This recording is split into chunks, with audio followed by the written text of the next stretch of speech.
वही बांग्लादेश अब भारत को आग दिखा करके चाइना की गोदी में जाकर के बैठ चुका है।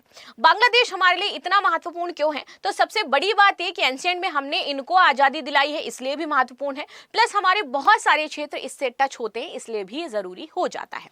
चलिए आगे थोड़ा सा बढ़ते हैं। यह है वो खबर जिसके बारे में हम बात कर रहे हैं, इंडिया लूजेस की Bangladesh port project to China. और ये हमारे लिए बहुत ही महत्वपूर्ण था, और ये हमारा लूज करने का मतलब ये है कि कहीं ना कहीं हमारी स्ट्रैटेजी बहुत ही ज्यादा घटिया रही है इस बार।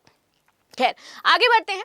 हाल ही में बांग्लादेश के प्रधानमंत्री तारिक मेहमान यात्रा पर गए थे, और यहां पर जो हुआ है, मोंगला बंदरगाह में एक विशेष आर्थिक क्षेत्र विकसित किया जा रहा है और समझौते को अंतिम रूप देकर के आए हैं। किसके साथ?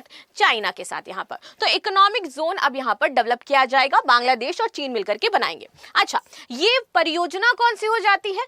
तो सबसे बड़ी बात, ये वही परियोजना है जो कभी भारत के सहयोग से विकसित की जानी थी, लेकिन आज यही परियोजना चीन के सहयोग से विकसित की जा रही है। इसका सीधा साधा इंडिकेशन ये हो जाता है कि भारत चाहे कितने भी ट्राई कर ले संबंधों को ठीक करने का, बांग्लादेश का रुख अब पूरी तरीके से चाइना वाला हो चुका है और एंटी इंडिया वो सारे काम कर रहे हैं।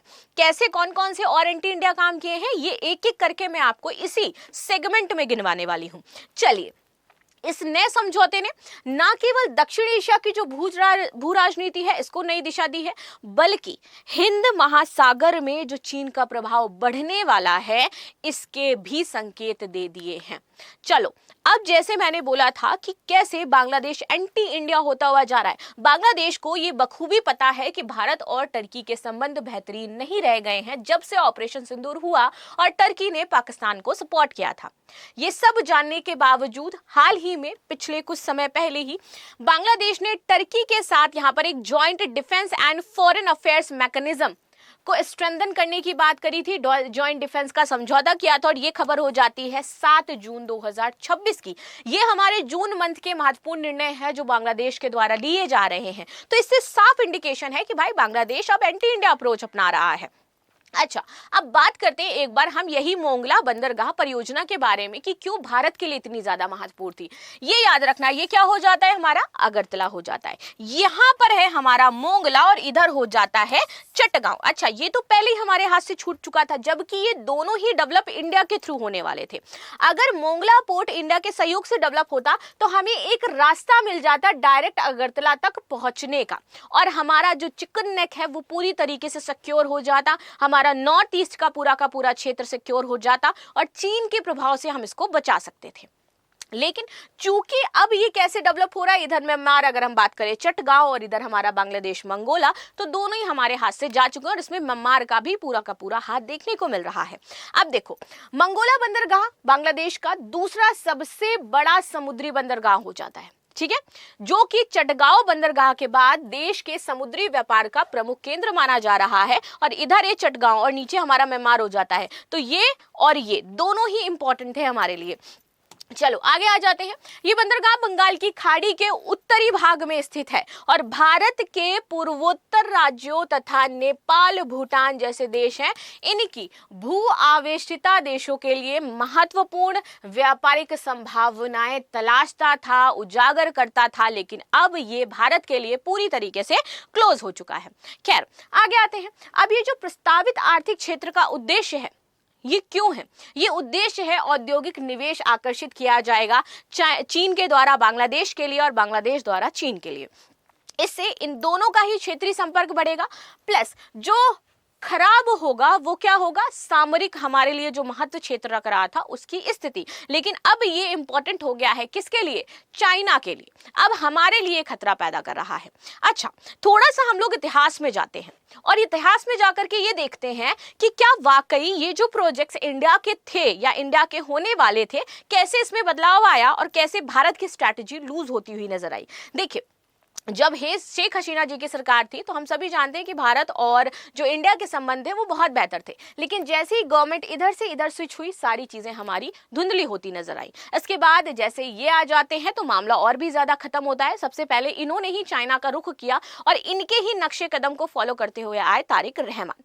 इन्होंने भी कोई कसर नहीं छोड़ी, पाकिस्तान के साथ जाकर के कहते हैं कि आप तो हमारे भाई हो जाते हैं, हम दोनों दोस्त हो जाते हैं और हमें अपने संबंधों को बेहतर करना चाहिए। हालांकि इंडिया ने इसका कटाक्ष पेश किया। इंडिया ने सोचा कि शायद हमारे संबंध बेहतर हो जाएंगे। तो जैसे ही हमारी न्यू गवर्नमेंट आती है, सबसे बड़ी बात पता है क्या थी, इंडिया इस समय शांत रहा और ये शायद हमारी हार थी, ये शायद हमारी कूटनीतिक हार थी और किसी और के लिए कूटनीतिक जीत थी। इंडिया सही समय का इंतजार करता है। इंडिया को लगता है गवर्नमेंट चेंज होगी और ये हमारी स्ट्रैटेजी भी हो जाती है। हम इंतजार करते हैं, हमारी फॉरेन पॉलिसी का भी ये हिस्सा हो जाता है कि भारत इंतजार करता है। लेकिन मुझे लगता है आज के समय का जो हमारा जियो पॉलिटिक्स है या क्षेत्रीय सामरिकता हो जाती है, क्षेत्रीय संतुलन है, वहां पर क्विक एक्शन लेना बहुत ज्यादा जरूरी है, क्योंकि वही पूरे वर्ल्ड में दिखाई देता है। ऐसे इंडिया की इमेज हमारी डाउन से स्लो होने लगती है।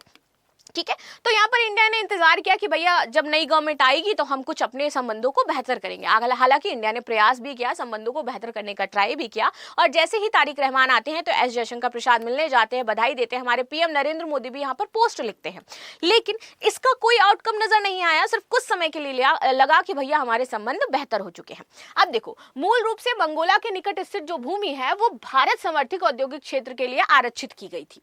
ये पहले की बात है, कब की, 2020-23 जब वो समय चल रहा था तब। लेकिन जैसे ही 2024 में शेख हसीना की सरकार जाती है, वैसे ही राजनीतिक परिस्थितियां बदलती हैं और भारत का पक्ष पूरी तरीके से चीन का पक्ष बन जाता है। 2025 में मोहम्मद यूनुस के नेतृत्व वाली सरकार जैसे ही आती है, ये भूमि जो पहले कभी भारत समर्थित थी, अब ये भूमि जो सूची है उससे हटा दिया जाता है। ये जो परियोजना चल रही थी ना, जिसमें भारत समर्थित भूमि दिखाई जा रही थी, इस परियोजना से भारत का नाम ही हटा दिया गया 2025 में।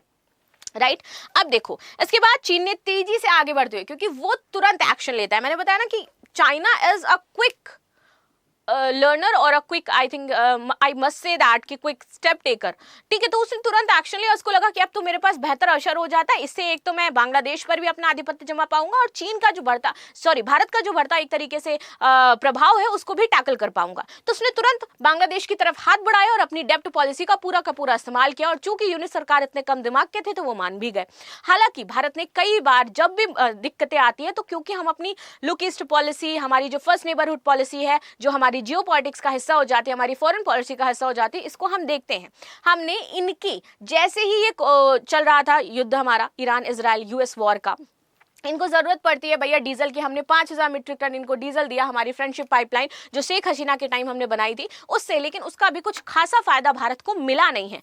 हालांकि हमने हर समय ये देखा है कि भारत तो नेशंस की मदद करता है, लेकिन जब आप जरूरत होती है भारत के लिए स्टैंड लेने की या फिर भारत के लिए खड़े होने की, तो वही नेशन कहीं ना कहीं मुकर जाते हैं, जो कि ये बताता है कि कहीं ना कहीं हमारी किसी ना किसी चीज में तो लैकिंग हो रही है। अब बांग्लादेश पर हम इतना ध्यान क्यों देते हैं? ऐसे तो हम नहीं, हमें क्या मतलब होता कि भाई तुम किसी के साथ भी डील फाइनलाइज करो जाकर के, हमें कोई दिक्कत नहीं है। चूंकि लेकिन बांग्लादेश के साथ हमारी बाउंड्री काफी लंबी हो जाती है। अगर हम बात करें तो भैया देखो, यहाँ पर 4096 किलोमीटर की बाउंड्री इंडिया शेयर करता है बांग्लादेश के साथ, और सबसे क्रूशियल चीज हो जाती है हमारी यहाँ पर चिकन नेक। इसलिए जरूरी है, this is the only access जहां से हम जा सकते हैं हमारे नॉर्थ ईस्ट को। अगर ये चोक कर दिया जाए तो नॉर्थ ईस्ट को आसानी से काटा जा सकता है भारत से, और यही स्ट्रैटेजी चाइना अपनाना चाहता है, क्योंकि वो बार बार कहता है कि ये क्षेत्र मेरा हो जाता है, अरुणाचल प्रदेश मेरा हो जाता है, तो उसका तो मोटिव पूरा हो जाएगा। और उसी प्रोग्राम पर, उसी प्रोसेस पर वो आगे बढ़ भी रहा है। इसलिए इंडिया को चारों तरफ से वो घेर रहा है। देखो, वेस्ट बंगाल से 2217 किलोमीटर की यहाँ पर सीमा है, असम से 262, त्रिपुरा से 856, मिजोरम से 318 एंड मेघालय से 443 किलोमीटर की ये सीमा शेयर करता है। इसलिए भारत के लिए जरूरी हो जाता है। अब हिंद महासागर जहां पर ये अपना प्रेजेंस बढ़ाना चाहता है, जिसके थ्रू ये इंडिया को घेरना चाहता है, तो एक तो स्ट्रिंग ऑफ पर्ल्स रणनीति लेकर के आया, जो कि इसकी मजबूत भी हुई। कैसे मजबूत हुई? तो म्यांमार में देखो आपका सितवे हो गया, बांग्लादेश का यहाँ पर चिटगांव हो गया, यहाँ पर पाकिस्तान का ग्वादर हो गया, इधर श्रीलंका का हम्बन टोटा हो गया। इसे पूरी तरीके से घेरा जा रहा है। अब बांग्लादेश का चिटगांव तो है, अब साथ ही साथ इन्होंने मोंगला भी ले लिया है, तो दूसरी तरफ से भी इंडिया को इससे घेर लिया गया है। ठीक है, प्लस वो BRI भी चला रहा है, जिससे इंडिया को पूरी तरीके से घेरने का यहाँ पर काम किया जा रहा है। यानी कि ये चाहता है कि इंडिया का जो भी प्रेजेंट इंडियन ओशियन में है उसको धीरे धीरे कम किया जाए, चारों तरफ से उसके जो मित्र देश हैं या फिर उसके पड़ोसी देश हैं वहां पर अपनी पैड बिठाई जाए, ताकि यूएस जब भी इंडिया का यूज करे हमें टैकल करने के लिए तो वो ना कर पाए। हम इंडिया को कूटनीतिक बातचीत से शांत करवा दें, हम इंडिया को दबा कर रखें, ये उसकी स्ट्रैटेजी हो जाती है। और ये हम सभी जानते हैं, ऐसा नहीं कि हम चाइना की जो असलियत है वो नहीं जानते हैं। अब देखो कि कैसे चाइना हमेशा इंडिया के जो सोशल मीडिया अकाउंट्स है, फेक अकाउंट्स बनाता है, इंडिया की छवि को खराब करने का ट्राई करता रहता है, इंडिया के पुअर इलाकों दिखाता है। फाइनली अब इस बार इंडिया ने एक्सपोज किया है कि चाइना में क्या चल रहा है, कि चाइना में कास्टिज्म भी है, चाइना में रेसिज्म भी है, चाइना में डर्टी प्लेसेस भी है, चाइना में लोग इतने ज्यादा बेरोजगार हैं कि रील्स पूरा पूरा दिन लाइव रहते हैं, क्या ना जाने क्या क्या काम करते हैं, वहां पर घर नहीं है लोगों के पास रहने के लिए। This is the also reality of China. तो हर एक नेशन के दो पहलू होते हैं, एक बहुत हमारा सक्सेसफुल होता है और दूसरा एक ऐसा पक्ष होता है जो बहुत खराब होता है, लेकिन उसको कोई सोशल मीडिया पर नहीं दिखाना चाहता है। लेकिन जब भी भारत की बात आती है तो भारत की हमेशा गंदी छवि उजागर की जाती है, एक प्रोपेगेंडा चलाया जाता है भारत की स्थिति को खराब करने का, राइट। चलो अब इसको लेकर के हमारे कुछ जो विशेषज्ञ हैं उनका कहना है कि देखो जो मंगोला समझौता है वो चीन की तथाकथित स्ट्रिंग ऑफ पर्ल्स रणनीति का हिस्सा है और उसमें इसने ऐड कर लिया इसको। अब इस रणनीति के तहत चीन हिंद महासागर क्षेत्र में अपने बंदरगाहों को डेवलप करेगा, व्यापारिक बुनियादी ढांचों को डेवलप करेगा और साथ ही साथ अपनी दीर्घकालिक जो सामरिक उपस्थिति है इसको मजबूत करेगा, जो कि भारत के लिए एक बड़ी हार है। पाकिस्तान ने ग्वादर अपने दे दिया, चीन के पहले ही है। श्रीलंका ने हम्बनटोटा दिया, म्यांमार ने आपका क्वांगफू बंदरगाह दिया, मालदीव में आधारभूत परियोजनाएं पहले से ही चल रही हैं, जिबूती ने अपने पहले विदेशी सैन्य अड्डा के माध्यम से हिंद महासागर क्षेत्र पर अपना प्रभाव बढ़ा चुका है और अब फाइनली बात आ चुकी है मंगोला की। तो पूरी तरीके से अब इंडिया घिरा हुआ है, अब जैसे भी चाहे वो इंडिया पर मॉडरेट कर सकता है चीजों को, इंडिया को टैकल कर सकता है।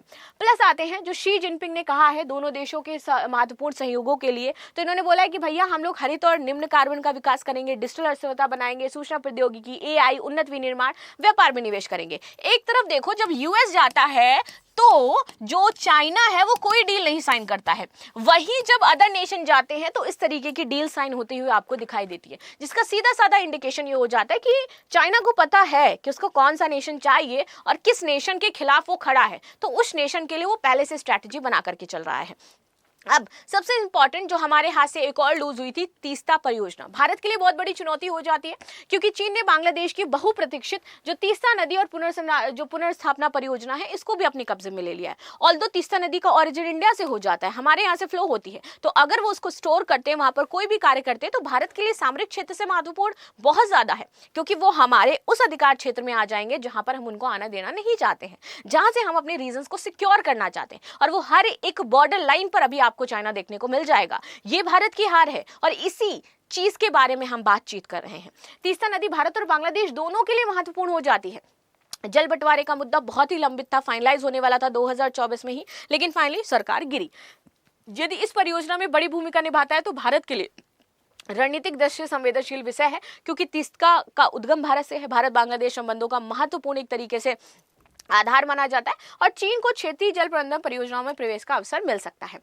चीन, म्यांमार, बांग्लादेश आर्थिक गलियारा। प्लस एक और चीज यहाँ पर सबसे इंपॉर्टेंट, हमें लग रहा था अभी तक कि म्यांमार से हमने यात्रा करी है, म्यांमार से बातचीत करी है, लेकिन नहीं, यहाँ पर म्यांमार, चीन और बांग्लादेश अपना आर्थिक गलियारा डेवलप कर रहे हैं, जो कि और भी ज्यादा भारत के लिए खतरनाक है। बिकॉज ये जो पर्पसली बनाया जा रहा है वो सिर्फ इसलिए बनाया जा रहा है कि इंडिया को घेरा जाए और दक्षिणी पश्चिमी प्रांत यूनियन में बंगाल की खाड़ी से जोड़ने की व्यापक रणनीति है ये जो गलियारा हमारा बनेगा।